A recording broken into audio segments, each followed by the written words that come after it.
నిన్న రాత్రి డల్లాస్పురంలో దిగే వరకు నేను తెలుగు వారికి 2 రాష్ట్రాలు మాత్రమే ఉన్నాయనుకున్నాను. కానీ నిన్ననే తెలిసింది టెక్సస్ రూపంలో, నిన్నటిదాకా 2 రాష్ట్రాలు అనుకున్నాను కానీ నిన్న ఎయిర్పోర్ట్లో అర్థమైంది మనకు 2 కాదు 3 రాష్ట్రాలు ఉన్నాయి టెక్సస్ రూపంలో అని. ఇక్కడ నుంచి దగ్గరలోనే గంటర్ అనే ఊరుందంట. ఒక తమ్ముడు చెప్పాడు నాకు, అన్న అది గంటర్ కాదు గుంటూరు అయిపోయింది, మన వాళ్ళందరూ అక్కడే ఉన్నారని చెప్పినాడు. ఇవాళ ఇక్కడ మీకు తెలుసు, ముందు అప్పుడప్పుడు బిడ్డ పుట్టిన తర్వాత తల్లికి ఆరోగ్యం బాగాలేకపోతే కొద్ది కాలం పాటు వేరే వాళ్ళ చేతులు బిడ్డను పెడతారు. ఇవాళ జరుగుతున్నది కూడా అంతే. మళ్ళీ 3 ఏళ్లలో తిరిగి మళ్ళీ బిడ్డ తల్లి దగ్గరికే చేరుతుంది, తెలంగాణ తల్లి దగ్గరికే చేరుతుంది. తిరిగి కేసీఆర్ గారే ముఖ్యమంత్రిగా 3 ఏళ్లలో మళ్ళీ తప్పకుండా వస్తారు. The Telangana dream began when we had no map, no voice, only passion for tomorrow and a purpose-driven vision. When the world was silent, our streets spoke. When the future looked far, we marched into our destiny.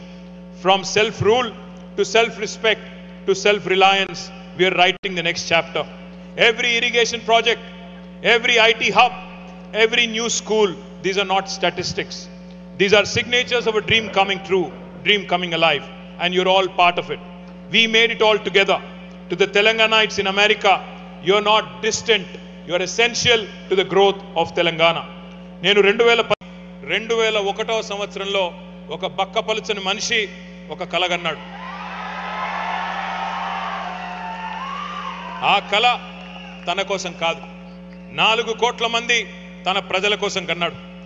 దేశ స్వాతంత్రం కోసం పోరాడిన మహాత్ముడి స్ఫూర్తిగా, అదేవిధంగా బోధించు, సమీకరించు, పోరాడు అని చెప్పిన డాక్టర్ బాబాసాహెబ్ అంబేద్కర్ స్ఫూర్తిగా, ఐ హ్యావ్ ఎ డ్రీమ్ అని గర్జించిన మార్టిన్ లూథర్ కింగ్ స్ఫూర్తిగా ఆనాడు చిమ్మ చీకట్లలో ఒకే ఒక్కడుగా బయలుదేరి ఉద్యమ బాట నుండి నేను తప్పుకుంటే నన్ను రాళ్లతో కొట్టి చంపండి అను పిలుపునిచ్చిన ఒక నాయకుడు కేసీఆర్. శూన్యం నుండి సునామీ సృష్టించి 14 ఏళ్లలో తెలంగాణ మిషన్ ఇంపాసిబుల్ అనే పరిస్థితి నుండి ఎట్లా కాదు పాసిబుల్ అనే పరిస్థితి చేసి చివరికి ఢిల్లీ మెడలు వంచి తెలంగాణ తెచ్చిన నాయకుడు కేసీఆర్. ఆనాడు కేసీఆర్ గారి పిలుపు మేరకు సకల జనులు ఏకమై అపూర్వ పోరాట సన్నివేశాలను ఆవిష్కరించి స్వరాష్ట్రాన్ని సాధించుకున్నాం.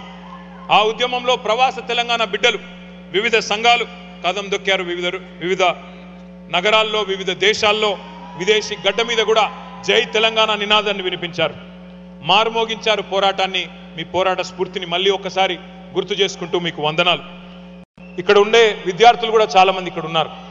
వాళ్ళు నాకు తెలుసు, నేను కూడా ఇక్కడ చదువుకున్న విద్యార్థిని అమెరికాలో.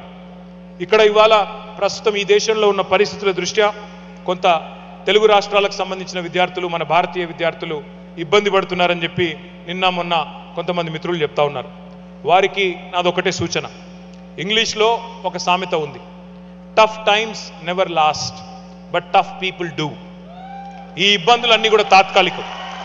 మీ అమ్మా నాన్నలు ఎన్నో ఆశలతో, మీ తల్లిదండ్రులు మిమ్మల్ని ఇక్కడికి పంపారు. ఇలాంటి సమస్యలు వచ్చినప్పుడే గుండె నిబ్బరంతో ఉండాలి. మీకు అండగా బీఆర్ఎస్ ఉంటుంది. అవసరమైతే ఇక్కడే ఒక లీగల్ సెల్ కూడా ఏర్పాటు చేసి మీకు అండగా, ఇక్కడ విద్యార్థులకు అండగా కూడా మేము నిలబడతామని చెప్పి కూడా నేను మీకు విజ్ఞప్తి చేస్తా ఉన్నా.